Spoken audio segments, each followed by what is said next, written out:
You know, after delivering thousands of babies and sitting across from hundreds of frightened mothers, I have learned something that no medical textbook ever taught me.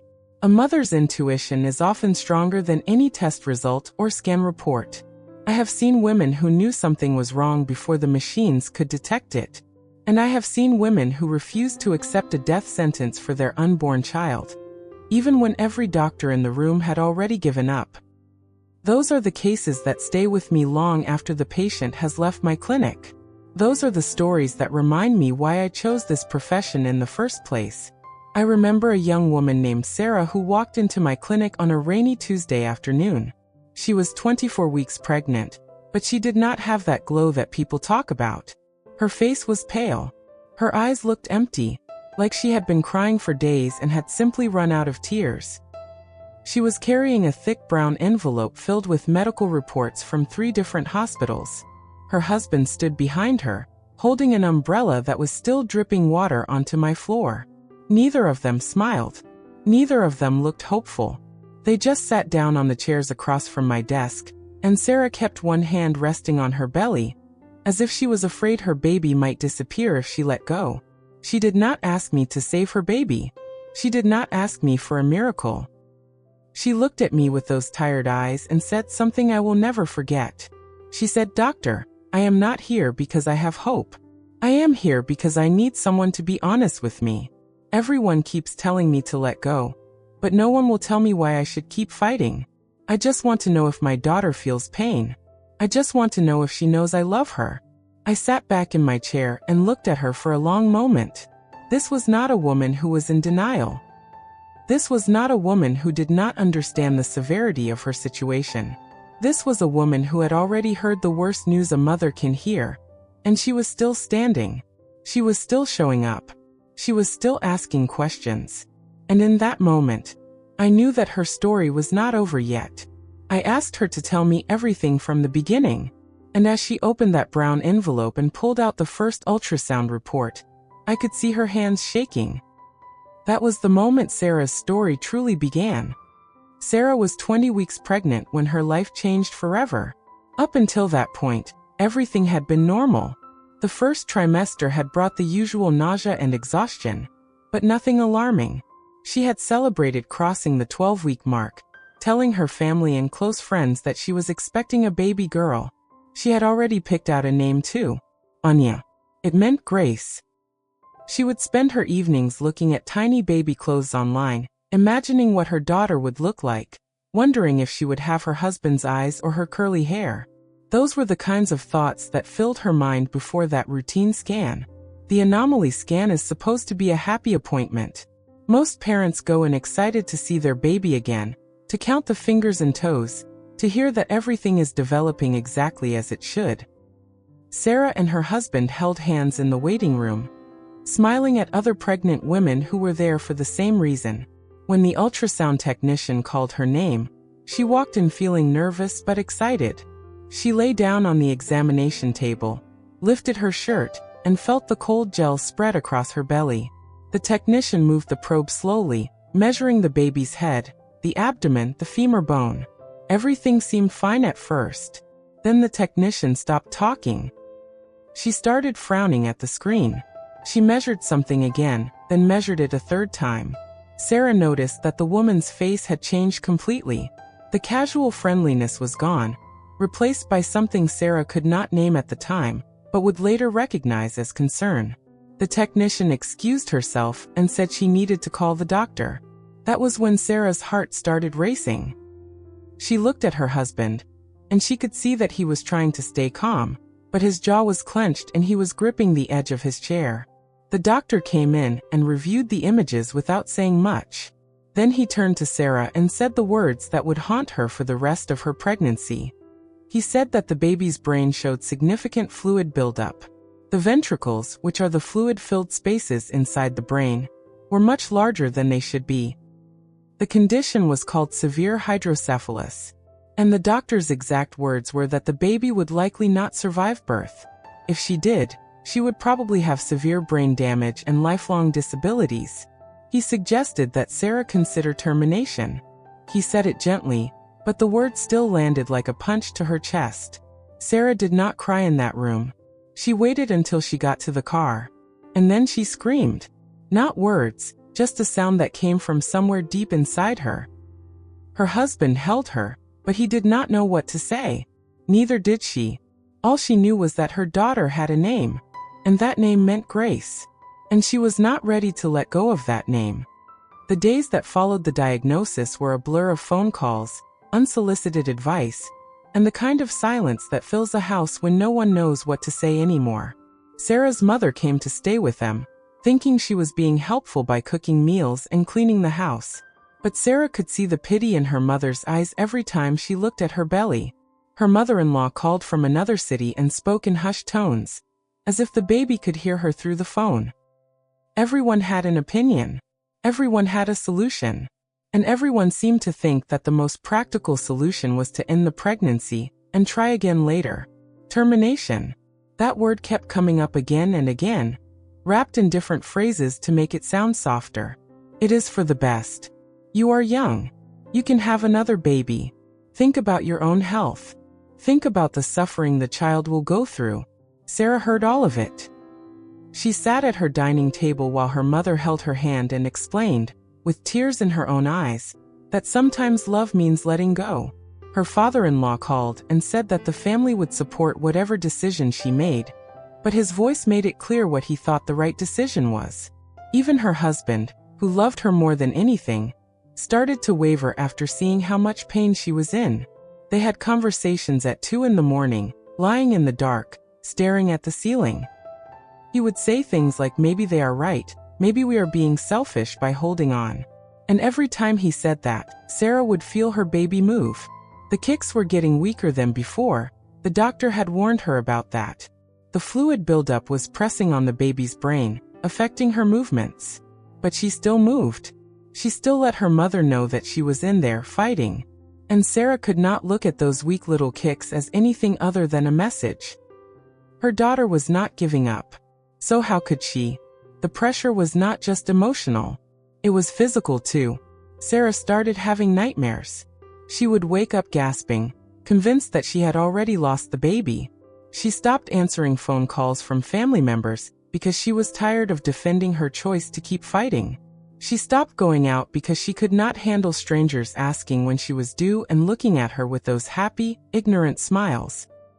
She felt completely alone, even with people surrounding her.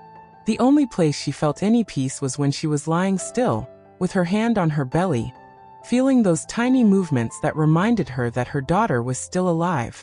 She knew the statistics. She knew the risks. She knew that even if the baby survived, the future was uncertain. But she also knew something that none of the doctors had asked her about. She knew that she loved this child. And for her, that love was not something she could simply turn off because it was inconvenient or painful. So she started looking for another opinion. Not because she wanted someone to lie to her, but because she needed someone to see her daughter the way she did. Not as a diagnosis, but as a baby who deserved a chance.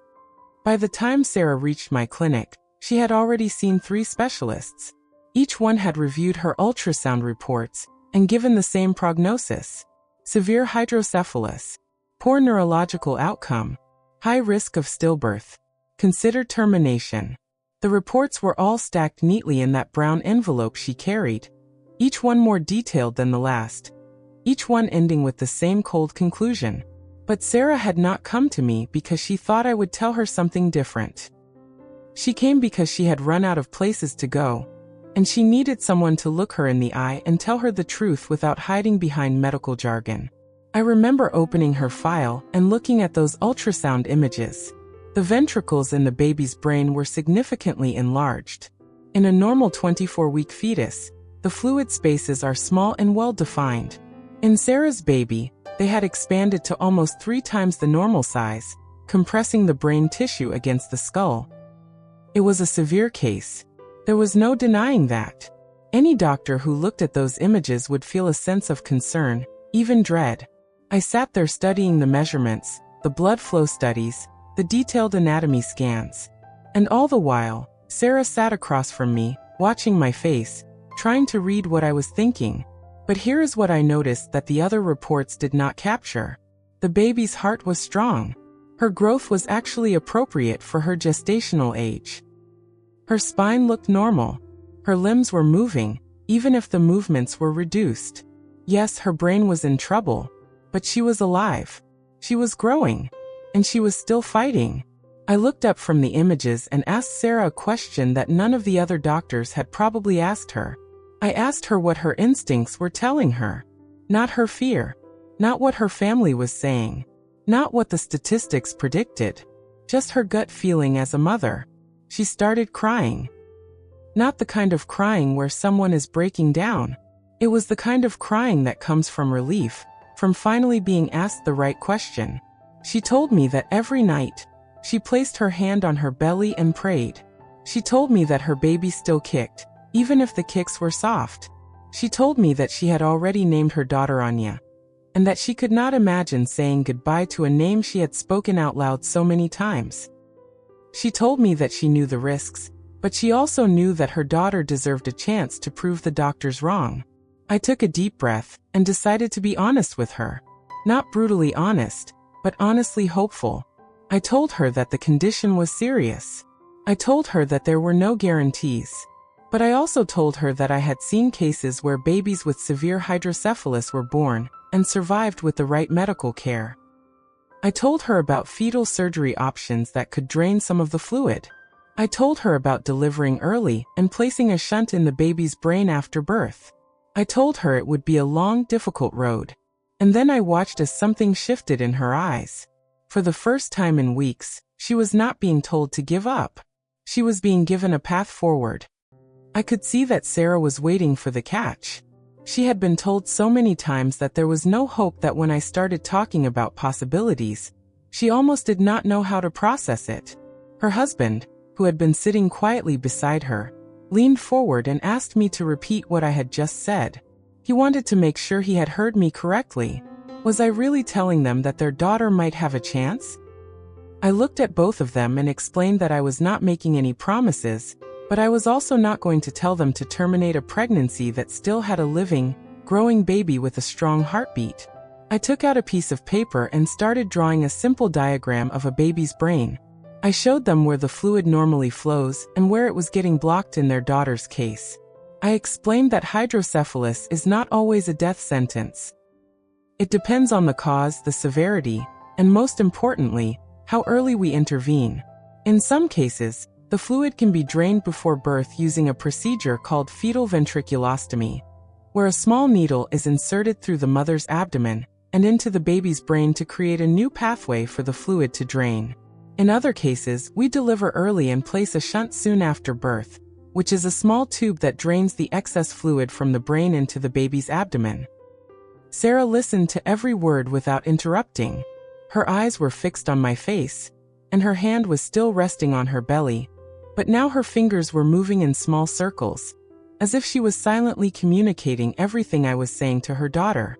When I finished explaining the medical options, she asked me the question that had been weighing on her heart the most. She asked me if her baby would be in pain. She asked me if her daughter would know that she was loved. And I told her the truth. I told her that babies in the womb feel comfort. They feel warmth. They feel the sound of their mother's voice. They feel the gentle pressure of a hand resting on the belly. Whatever happened after birth, her daughter already knew love. That was when Sarah finally broke down. Not the quiet, controlled tears she had been holding back. These were loud, messy, heaving sobs that came from somewhere deep inside her. Her husband wrapped his arms around her, and I sat quietly, giving them space. She cried for all the weeks she had spent being told to give up. She cried for the fear she had been carrying alone. She cried for the tiny life inside her that everyone had already dismissed. And then slowly, the crying stopped. She wiped her face with the back of her hand, took a deep breath, and looked at me with an expression I have come to recognize over the years. It was the look of a mother who had made her decision. She was going to fight. We scheduled her first detailed ultrasound at my clinic for the following week. I explained that we would need to monitor the fluid levels closely and watch for signs of distress. I told her that the weeks ahead would be difficult, filled with uncertainty and fear. But I also told her that she would not be walking through it alone. I gave her my personal number and told her to call anytime, day or night, if she felt something was wrong. As she stood up to leave, she paused at the door and turned back to look at me. She said, "Thank you for seeing my daughter. Not the scans. Not the diagnosis. My daughter." And in that moment, I knew that this case would stay with me forever. The weeks between 24 and 30 weeks were the hardest kind of waiting. Not the kind where you know what is coming, but the kind where every day brings new fear, and every night stretches into an eternity. Sarah came to my clinic every single week for an ultrasound. Sometimes twice a week if I felt the need to check more frequently. Each time, she would lie down on the examination table, hold her husband's hand, and watch my face as I moved the probe over her belly. She had become an expert at reading my expressions. A slight furrow of my brow would make her heart stop. A small nod would let her breathe again. The fluid levels in the baby's brain were unpredictable. Some weeks, the measurements stayed exactly the same, and those were good weeks. Sarah would leave the clinic feeling almost normal, almost hopeful. She would stop at a small bakery on the way home and buy herself a pastry, something she had not done in months. She would call her mother and give her a positive update, even though her mother still did not fully understand why she was continuing the pregnancy. But then there were other weeks when the ventricles had expanded further, and the news was not good. On those days, Sarah would sit in her car in the parking lot for an hour before she could drive home. Her body was struggling too. The physical toll of carrying a baby with such a complex condition was enormous. Sarah developed high blood pressure, probably from the constant stress and lack of sleep. She stopped eating properly because the anxiety made her nauseous. She lost weight instead of gaining it, which worried me greatly. I prescribed medications to manage her blood pressure and recommended a nutrition plan. But I knew that the real medicine she needed was something I could not prescribe. She needed reassurance that her baby was still alive. She needed proof that her fight was not in vain. Every night, Sarah had a ritual. She would lie on her left side, the position that provided the best blood flow to the baby. She would place both hands on her belly and wait. Sometimes it took 10 minutes. Sometimes it took 30. But eventually, she would feel those small, weak movements. The kicks were nothing like what other pregnant women described. They were not strong enough to wake her up or make her gasp. They were soft, almost hesitant, like a tiny butterfly fluttering inside her. But they were there. And every time she felt one, she would whisper to her daughter. She would say, "I am still here, Anya. You keep fighting, and I will keep fighting too." Her husband tried his best to support her, but he was drowning in his own fear. He went back to work, but he could not focus. He would stare at his computer screen for hours without seeing anything. He started having panic attacks in the middle of the night, waking up gasping for air, convinced that the baby had stopped moving. Sarah would calm him down, even though she was terrified herself. They became each other's anchors, holding on to one another in the darkness, praying silently for a miracle that might never come. At 28 weeks, I sat down with Sarah after her ultrasound and told her that the fluid had increased again. Not dramatically, but enough to concern me. I explained that we might need to deliver early if the baby showed any signs of distress. Sarah nodded, but I could see the fear spreading across her face. She asked me how early was too early. I told her that every day inside the womb mattered, but at some point, the risks of staying inside would outweigh the risks of coming out. She left the clinic that day holding her belly tighter than usual, as if she could physically protect her daughter from what was coming. It happened at 29 weeks exactly. Sarah had gone to bed early that night, exhausted from another long day of pretending to be okay. She had eaten dinner with her husband, watched a little television, and then gone through her usual nighttime ritual of lying on her side and waiting for those soft kicks to come. But that night, something was different. She waited 10 minutes. Nothing. She waited 20 minutes. Still nothing. She pressed her palms deeper into her belly, moving them around, trying to wake her daughter up. She drank cold water, something the nurses had told her to try if she ever got worried. She changed positions, lying on her other side, then on her back. But the silence inside her womb was absolute. At first, she tried to convince herself that it was nothing. Babies sleep, she told herself. Anya was probably just tired. Maybe she was having a long nap. But as the minutes turned into an hour, the fear that Sarah had been holding at bay for weeks finally broke through. She woke her husband up, and the look on her face told him everything he needed to know. He did not ask questions. He just grabbed the car keys and helped her put on her shoes. Neither of them spoke as they walked to the car. There were no words for what they were feeling. The drive to the hospital was the longest of Sarah's life. The streets were empty at that hour, and the traffic lights seemed to turn red at every intersection. Her husband drove faster than he should have, running through one yellow light and then another. Sarah sat in the passenger seat with both hands pressed flat against her belly, her eyes closed, her lips moving in silent prayer. She was not praying for a miracle anymore. She was just praying for a heartbeat. Just one heartbeat. Just proof that her daughter was still alive, still fighting, still with her. She would have given anything in that moment to feel even the smallest movement, the tiniest flutter, anything at all. Her husband kept glancing at her, wanting to ask if she felt anything, but too afraid of the answer. The silence inside the car was unbearable. Sarah later told me that in those 20 minutes, she experienced every stage of grief at once. She was angry at God, at the doctors, at her own body for failing to protect her baby. She was bargaining, promising to be a better person if only her daughter would be okay. She was depressed, already imagining the worst. And somewhere underneath all of that, she was still holding on to a tiny, fragile thread of hope. Because giving up completely would have meant accepting that her daughter was already gone. And she was not ready to do that. When they finally reached the hospital, Sarah could barely walk. Her legs were shaking so badly that her husband had to hold her up as they made their way to the labor and delivery unit.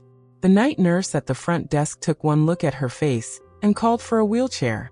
Sarah was taken to an examination room, and the nurse called me immediately. I arrived at the hospital within 15 minutes, having driven there as fast as I could after getting the call. When I walked into that room, Sarah was lying on the bed, her face wet with tears, her body trembling. She looked at me and said something I will never forget. She said, "Doctor, I cannot feel her anymore. I think I have lost her. Please tell me I have not lost her." I placed my hand on her shoulder and told her to breathe. Then I reached for the Doppler, the small device that listens to the baby's heartbeat. I squeezed the gel onto her belly and slowly moved the probe across her skin. The room was completely silent. Her husband was holding her hand so tightly that his knuckles had turned white. Sarah had stopped breathing altogether. And then, after what felt like an eternity, we heard it. A heartbeat. Slow, weaker than before, but unmistakably there. Sarah let out a sound that was half cry, half laugh. Her daughter was still alive. But the heartbeat told me something else. The baby was in distress. We could not wait any longer. That heartbeat was slow, much slower than it should have been. A baby at 29 weeks normally has a heart rate between 120 and 160 beats per minute. Anya's heart was struggling to stay above 100. Every beat sounded like a battle. I looked at Sarah's face and knew that she had already understood what I was seeing. She had been living with this fear for so long that she had become fluent in the language of bad news. She did not ask me if everything was okay. She asked me what we needed to do next. And that was when I told her that we could not wait any longer. Her daughter needed to be born tonight. I called for an emergency ultrasound to check the fluid levels in the baby's brain one more time. The images confirmed what I had suspected. The ventricles had expanded significantly since her last scan just a few days earlier. The pressure inside Anya's skull was increasing, and that pressure was affecting her heart rate and her movements. Every hour she stayed inside the womb, the risk of permanent brain damage or stillbirth grew higher. I explained all of this to Sarah and her husband as clearly and gently as I could. She would need an emergency C-section. Her daughter would be born premature and would be immediately taken to the NICU. There would be no golden hour of skin to skin, no first breastfeeding, no quiet moments of holding her newborn. The birth would be clinical and fast, And then the real fight would begin. Sarah nodded through her tears. She did not argue. She did not ask for more time. She had been preparing for this moment for weeks, even if she had hoped it would never come. Her husband squeezed her hand and whispered something in her ear, and she closed her eyes and took a deep breath. Then she looked at me and said, "Save my daughter. Not save me. Not do your best. Save my daughter."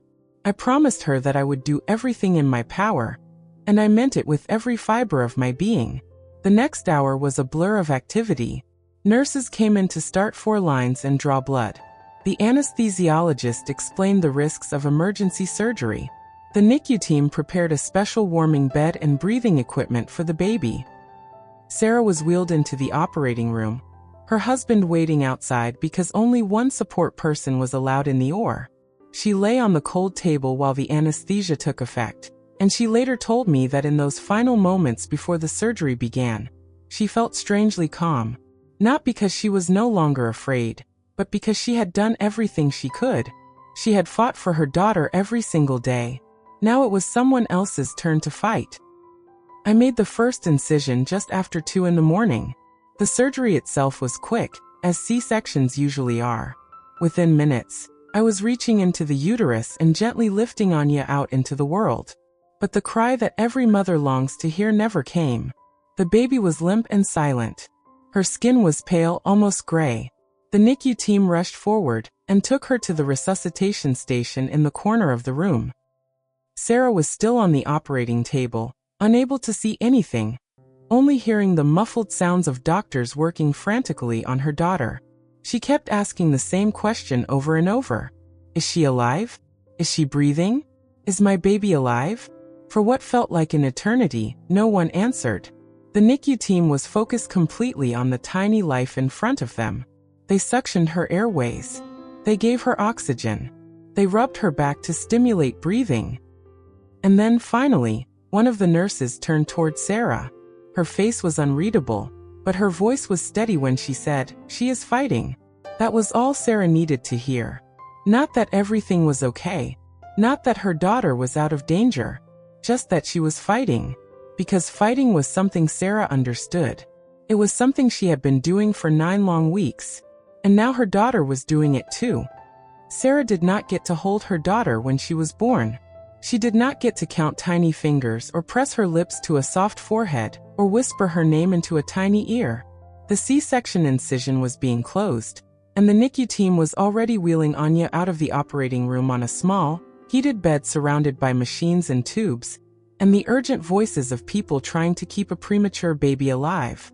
Sarah caught only a glimpse of her daughter as they passed by. A flash of pale skin, a head that seemed too large for such a small body, arms and legs that looked impossibly fragile. And then she was gone. The hours that followed were a strange kind of limbo. Sarah was taken to a recovery room where she was supposed to rest, but rest was impossible. Her body was numb from the waist down, but her mind was racing faster than it ever had. Her husband sat beside her, holding her hand, both of them too exhausted to speak. Every few minutes, a nurse would come in with an update. Anya is stable. Anya is on a ventilator. Anya's heart rate is improving. Anya's oxygen levels are dropping. Anya is stable again. Each update was like a wave, lifting them up and then crashing them back down. They learned to live in 5-minute increments, because thinking beyond that was too painful. The first time Sarah was allowed to see her daughter, she was wheeled into the NICU in a hospital bed, still weak from surgery, still attached to an 4-line. The NICU was a world she had never imagined. Rows of incubators, each one holding a tiny fighter wrapped in tubes and wires. The constant beeping of monitors. The soft hiss of ventilators. The hushed voices of nurses moving between beds. And there, in the far corner, was her daughter. Anya weighed barely 2 pounds at birth. Her skin was translucent, almost purple in some places. Her eyes were fused shut. And her head, even in her premature state, was noticeably enlarged from all the fluid that had built up inside her brain. Sarah reached her hand through the small porthole in the incubator and touched her daughter's foot. The skin was warm and impossibly soft. Anya did not react. She was too sedated, too weak, too busy fighting just to breathe. But Sarah did not need a reaction. She just needed to feel her daughter's warmth, to know that she was real, to confirm that the past 9 months had not been a dream. She sat there for hours, her hand resting inside the incubator, her lips moving in silent prayers. The nurses brought her food that she did not eat and water that she did not drink. She did not care about her own recovery. Her daughter was the only thing that mattered. The first major procedure came when Anya was 10 days old.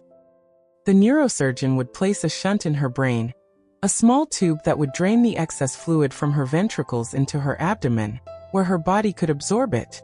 It was a delicate surgery for any baby, but for a premature infant weighing just over 2 pounds, it was incredibly risky.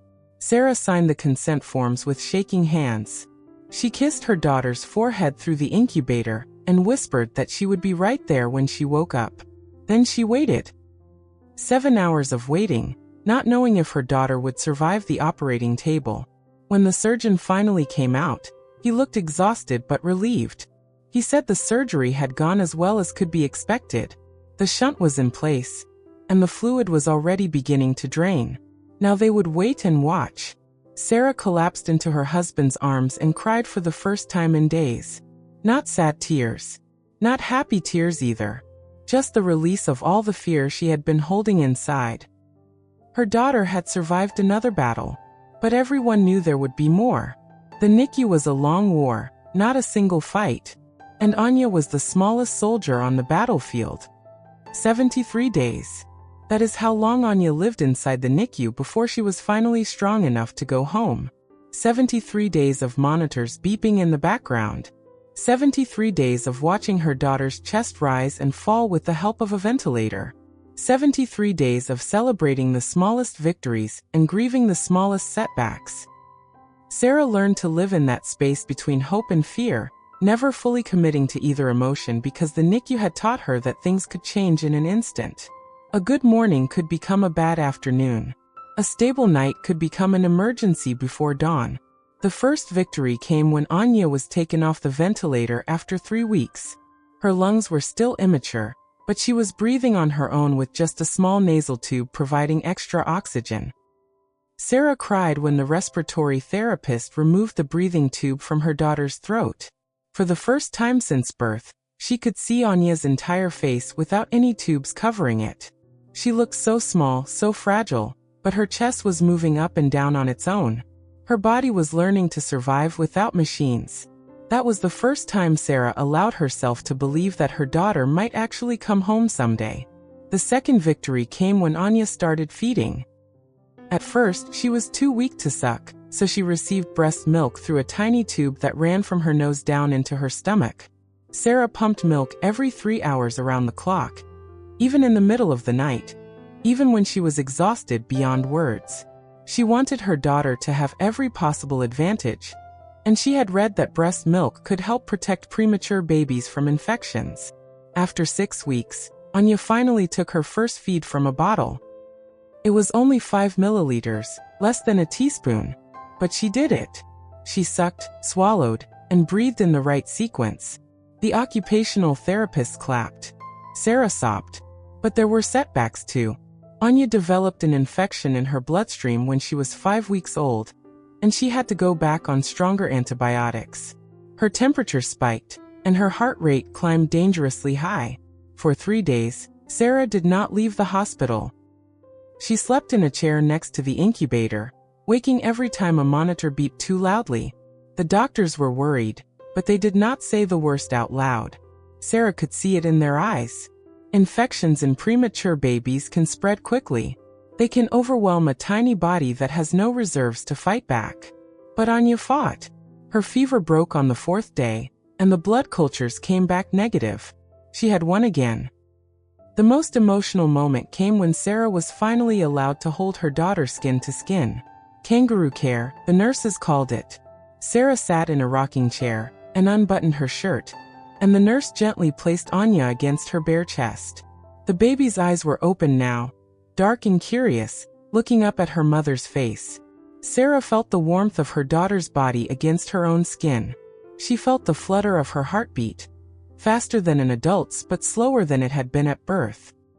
And for the first time in 73 days, she held her daughter without any tubes or wires between them. Just skin to skin. Just mother and baby. Just two fighters who had refused to give up on each other. The doctors continued to monitor Anya's brain development closely. The shunt was working, draining the excess fluid, and keeping the pressure inside her skull at a safe level. Her head circumference was still larger than average, but it was growing at a normal rate now. The neurologist did regular ultrasounds of her brain, looking for signs of damage from all those weeks of fluid buildup. There was some thinning of the brain tissue, but the doctor said it was too early to know what that would mean for her development. Sarah did not care about the uncertainties. Her daughter was alive. Her daughter was growing. Her daughter was home. The morning Anya was discharged from the hospital, Sarah woke up before the sun rose. She had spent the night in a small room next to the NICU, a privilege given to mothers whose babies were finally ready to go home. She washed her face, brushed her hair, and put on the special outfit she had bought months ago, back when she was 20 weeks pregnant, and still believed that everything would be normal. It was a simple white onesie with tiny pink flowers on it. She had imagined bringing her daughter home in that onesie so many times, but in those dark weeks after the diagnosis, she had hidden it at the bottom of a drawer, unable to even look at it. Now she unfolded it carefully, smoothing out the wrinkles with her palms. She walked into the NICU for the last time, not as a visitor, but as a mother taking her child home. The nurses had gathered around Anya's incubator, and they were smiling. Some of them had tears in their eyes. They had watched this tiny baby fight for 73 days. They had celebrated her victories and mourned her setbacks. They had held Sarah when she cried and encouraged her when she wanted to give up. Now they were saying goodbye, and it was the kind of goodbye that made all the hard days worth it. Anya weighed just over 5 pounds now, still small for her age, but no longer dangerously tiny. Her head was still larger than average, a reminder of everything her body had survived. But her eyes were open and alert, following the sound of her mother's voice. She had started smiling recently, real smiles that were not just gas or reflexes. When Sarah picked her up from the incubator and dressed her in the pink flower onesie, Anya let out a small coo, and everyone in the room laughed through their tears. She knew. Somehow, she knew that this was a special day. The car ride home was quiet. Sarah sat in the back seat next to her daughter's car seat, watching every breath, checking every sound. Her husband drove slowly, more slowly than he had ever driven in his life.